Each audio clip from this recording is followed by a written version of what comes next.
Hello दोस्तों, मैं फिर लेकर आई हूँ एक नई कहानी में आगे बढ़ने से पहले आप लोग प्लीज मेरे चैनल को सब्सक्राइब करें, लाइक करें, शेयर करें, कमेंट करें।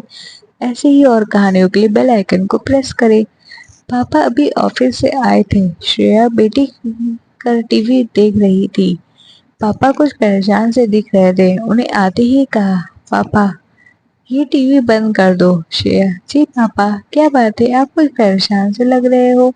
पापा, कुछ नहीं बेटा, जा एक गिलास पानी ला मेरे लिए। यह आवाज सुनकर किचन में काम कर रही शालिनी पानी लेकर आई और श्रेया से कहा, शालिनी बेटा जरा जाकर किचन में देख, मैंने सब्जी बने रखी है, मैं अभी आती हूँ। श्रेया अंदर चली गई। जब शालिनी जी ने पूछा, शालिनी क्या बात है, अब बहुत परेशान दिखाई दे रहे हैं। मोहन, शालिनी मेरी नौकरी चली गई, कंपनी काफी समय से घाटे में चल रही थी। मेरे साथ कई लोगों को काम से निकाल दिया गया है, समझ नहीं आ रहा आगे क्या होगा।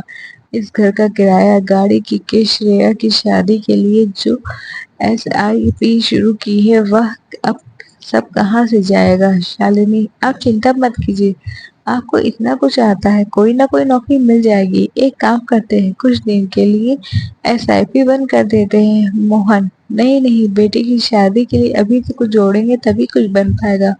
तुम जानती हो तो आजकल लड़के वाले कैसे मुंह फाड़ते हैं। ये सब श्रेया किचन में सुन रही थी। वह झट से बाहर आई। श्रेया, पापा आप मेरे लिए पैसे जोड़ना बंद कर दो।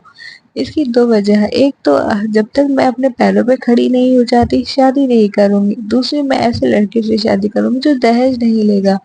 अपनी नन्ही सी बेटी की बात सुनकर मोहन हजी हंस पड़े।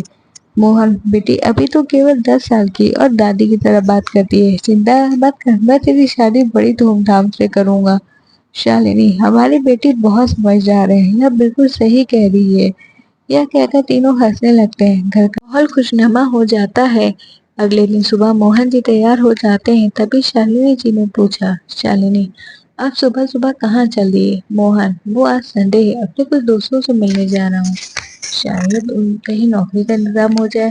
उनके जाने के बाद शालिनी ने फोन पर अपने भाई से बात करने लगी। वो रो रही थी। शालिनी, भैया ये किसी को बता कुछ नहीं रहे, लेकिन बहुत परेशान है, क्या करूँ कुछ समझ नहीं आ रहा। अगर इन्हें जल्द नौकरी ना मिली तो न जाने हमारा क्या होगा। श्रेया अभी अभी स्कूल से आएगी। वह मम्मी से खाना लेने आ रही थी, तभी गेट के पीछे से उसने सारी बातें सुन ली।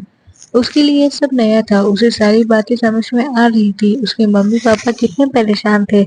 अगले दिन मोहन घर पर बैठे थे। आज श्रेया की छुट्टी थी। घर का माहौल एकदम शांत था। कोई किसी से बात नहीं कर रहा था। श्रेया, पापा आप भी ताऊजी की तरह कोई बिजनेस क्यों नहीं करते हैं। शालिनी, बेटा ये सब क्या सुबह सुबह लेकर बैठ गई। ताऊजी ने कई सालों से बिजनेस जमाया है, हम ये सब कैसे कर सकते हैं। इसके लिए पैसे कहाँ से आएंगे। श्रेया, मम्मी मेरी शादी की आप बचपन से सेविंग कर रही हैं, अगर उस पैसे से पापा बिजनेस शुरू कर दे तो कैसा रहेगा। मोहन, नहीं नहीं बेटा, हम उस पैसे को हाथ भी नहीं लगा सकते, कल बिजनेस नहीं चला तो सारा पैसा डूब जाएगा। श्रेया, पापा क्या हो जाएगा, अगर पैसा गया तो बड़े होकर पैसा कमा लूंगी, फिर शादी कर लूंगी। आपको मेरी कसम, मेरी चिंता छोड़कर उस पैसे से बिजनेस शुरू कर दीजिए, अगर चल गया तो हमारी सारी परेशानी दूर हो जाएगी। हम हमेशा परेशान रहते हैं, ताऊजी और उनका परिवार कितने मजे में रहता है। शालिनी, सुनिए जी बिटिया, मुझे लगता है ठीक कह रही है, तभी तो काफी समय है, हमें ये किस करके देखना चाहिए, क्या पता ऊपर वाले की भी यही मर्जी हो। काफी समझाने के बाद मोहन बिजनेस करने के लिए तैयार हो जाता है। अगले दिन से उन्होंने अपने दोस्तों की सलाह लेना शुरू की। कुछ ही दिनों में उन्होंने बिजनेस के लिए आइडल मिल गया। उन्होंने बिजनेस शुरू किया। शुरू में बहुत परेशानी आई, लेकिन धीरे धीरे उनका बिजनेस अच्छा चलने लगा। पूरा परिवार बहुत खुश था। धीरे धीरे समय बीतने लगा। श्रेया ने बड़े होकर अपनी पढ़ाई पूरी की और फिर वह पापा का बिजनेस संभालने लगी। एक दिन श्रेया ने पापा से कहा, श्रेया पापा अब आप आराम कीजिए, इस बिजनेस को अब मैं संभाल लूंगी। मोहन, लेकिन बेटी अब तो तेरी शादी का समय हो रहा है, 1-2 साल में तेरी शादी करेंगे, फिर तो अपने घर चली जाएगी, तब यह बिजनेस मुझे ही संभालना पड़ेगा। श्रेया, नहीं पापा, यह बिजनेस मैं संभालती रहूंगी, मैं उसी लड़के से शादी करूंगी जो मुझे यह सब करने के लिए राजी होगा। मोहन जी और शालिनी ने बहुत समझाया, लेकिन श्रेया नहीं मानी। मोहन जी अब घर पर ही रहते थे। वे कभी कभी ऑफिस चले जाते थे और फिर वापस आकर घर में बैठ जाते थे। लेकिन उन्हें अभी भी श्रेया की शादी की चिंता सताती रहती थी। एक दिन उनके घर में बाहर एक बड़ी सी कार आकर रुकी।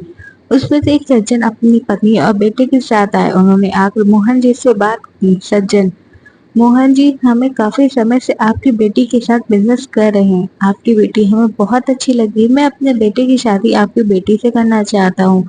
अब यही मेरे बिजनेस संभालता है। मोहन जी: ये तो मेरे सौभाग्य है, लेकिन मुझे श्रेया से पूछना पड़ेगा। सजन जी: श्रेया से हमने सारी बात कर ली है और उसकी सारी शर्तें भी मान ली। उसी ने हमें यहाँ आपसे बात करने के लिए भेजा है। आप श्रेया से बात कर लेना, हम फिर आएंगे।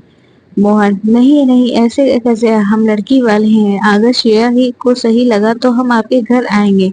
शाम को जब श्रेया आई तो मोहन ने और शालिनी ने उससे बात की। श्रेया पहले से उसका परिवार को अच्छे से जानती थी। वह बिजनेस के सिलसिले में लड़के से कई बार मिल चुकी थी। कुछ ही दिनों में दोनों की शादी हो गई। दोनों ने मिलकर दोनों बिजनेस को मिलाकर बड़ा कर लिया, जिसके बाद आधा हिस्सा श्रेया अपने पिता को देती थी। इस तरह एक छोटी सी शुरुआत ने सबका जीवन सफल कर दिया। Thanks for watching.